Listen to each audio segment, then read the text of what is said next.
Guys, welcome back to the Dirtbag Outdoors YouTube channel. Thank you for tuning on in. Today, I got another 22 pistol here. I love 22 pistols. If you follow the channel, you know that 22s are some of my favorites. But I got a little bit of an interesting one. They no longer make it. It's kind of an oddball. It's really reliable and accurate, but we're just gonna talk about it for a few minutes. If it stops raining, I'm gonna go shoot it for a little bit, show you the groups, but it's raining pretty bad, so I may not be able to do that, but trust me when I say it shoots really well, it's accurate and reliable. But yeah, it's kind of a space alien looking gun. It's kind of had some controversy over the years for the looks, but from a sheer shooting perspective, these things were great. And what is it? This thing. Guys, this is a Beretta Neos, a Beretta U22 Neos.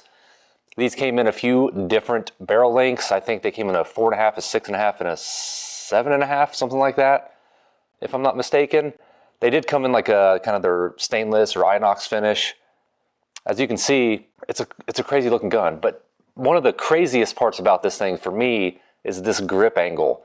I don't know if you guys have ever held or shot like an actual dedicated target 22 pistol, but they kind of bow your wrists out like this almost, and that's kind of what this does. It's a very interesting grip angle. It really is.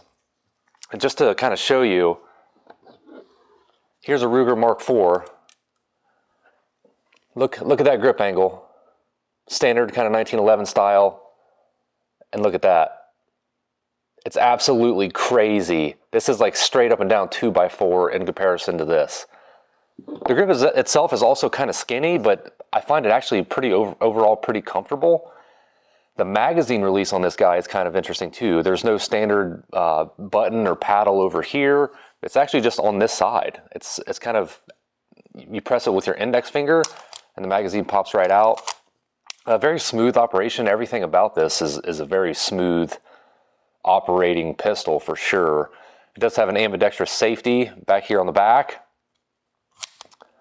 That's what it looks like when it's open. You can see all the way through it, obviously. And here in a second, I'm going to get you in there. We're going to take it apart. It's kind of got an interesting takedown. It involves this kind of knob right here, if you will. Trigger on it is pretty good. It's not fantastic, but it is pretty good. Let's see if I can get you in here.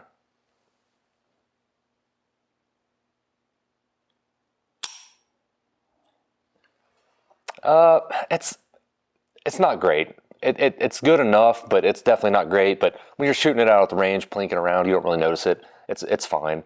It does have a adjustable rear sight,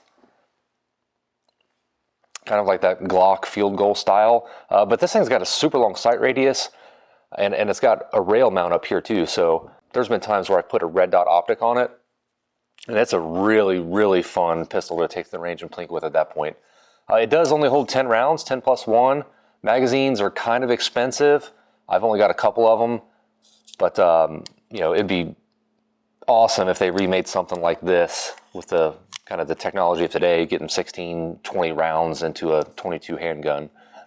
But yeah, guys, we're going to take it apart here in just a second. I'm going to zoom you on in here, get you kind of bird's eye view, show you how it comes apart. What's cool about it when it comes apart is you can actually take, like this whole thing is kind of one piece. So if you had different barrel lengths, in theory, you could just swap out different barrel lengths. I don't know in the real world why you would do that, but that is an option. And also, I wish I could find one. For a couple years, 2 or 3 years only, they made, to my knowledge, they made a carbine conversion kit for this thing. And it's a crazy looking thing. If I can find a picture, I'll put a picture up right here so you can kind of see what it looks like. And yeah, guys, let me zoom you on in here. We're going to try to take this bad boy apart and show you what it looks like. All right, guys, let's take this apart. First thing you're going to want to do is remove the magazine, of course. We're going to go ahead and lock the slide back. So right here is your magazine release. Right here is the button. You're going to press this, and at the same time, you're going to turn this knob. Kind of takes 2 hands. And basically what this is doing, this is a knob that's in the actual bottom of the barrel, and you're going to notice it to kind of start lifting off. There we go.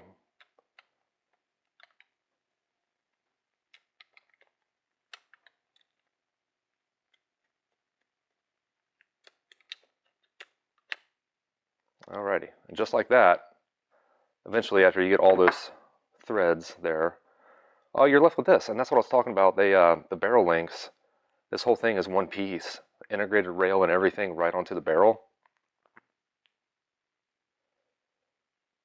And that's how you can change your barrel lengths if you so choose. And this is pretty much as far as you need to go for you know, generic cleaning.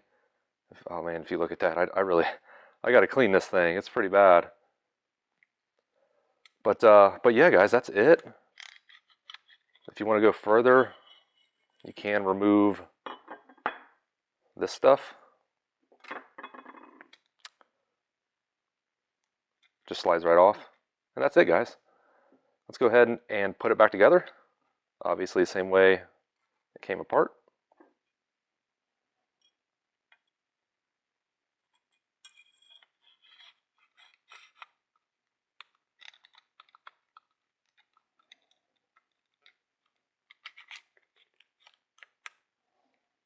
Lock it back.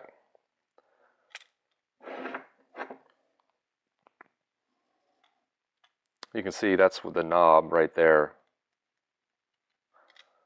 I remember back in the day, you kind of got to get these dialed in,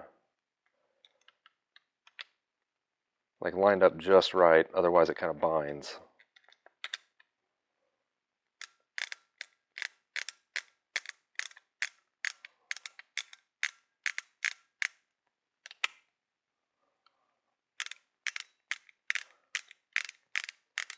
And you don't have to push a button in to tighten it, just loosen it. Make sure that's nice and tight. Check your operation. Everything's good. And there you have it, guys. That is how you field strip and disassemble to clean your Beretta Neos. Not too bad, completely toolless. For 22, that takes down pretty easy. Not quite as easy as the Ruger Mark IV, but you know, Ruger Mark III, oh man, those things are a nightmare. The Mark I, IIs, and IIIs. This thing is pretty cool, kind of a unique takedown. Let's jump back to the video. All right, guys, now that you know how to field strip, kind of disassemble this thing, real quick before we finish up, they stopped making this thing. There was a pretty big recall, as far as I know, regarding this, where they said that it could fire with the safety on. I never experienced anything like that. You know, again, kind of to my knowledge, I don't remember ever sending this in for the recall. I've had this for a very long time. These came out, I think, shoot, early 2000s. These came out early 2000s, you know, 20 years ago, and I bought it kind of then, I don't know, mid 2000s probably, something like that. I shot it a bunch, and like I said, it's been a very reliable, accurate gun. There was a recall. They stopped making these. They discontinued them. I don't know when. I couldn't find it online. I really tried to look to see when and why they stopped making it. I couldn't really find it. If you guys know, let me know. I'd be kind of interested in hearing the history or the reasoning behind that. I don't know. I think it's a really cool gun. I'd like if they, you know, this kind of crazy oddball stuff, everyone looks at it like, what is that thing? It's a space gun. It's like a water gun. It's a weird looking thing, and it sparks a lot of interest. And I think that's really cool. And I don't know, guys, let me know why you think they stopped making it, or if you have one, what your experiences are with it. And that's it, guys. Thank you so much for watching my little recap of the Beretta Neos. And we'll see you guys next time.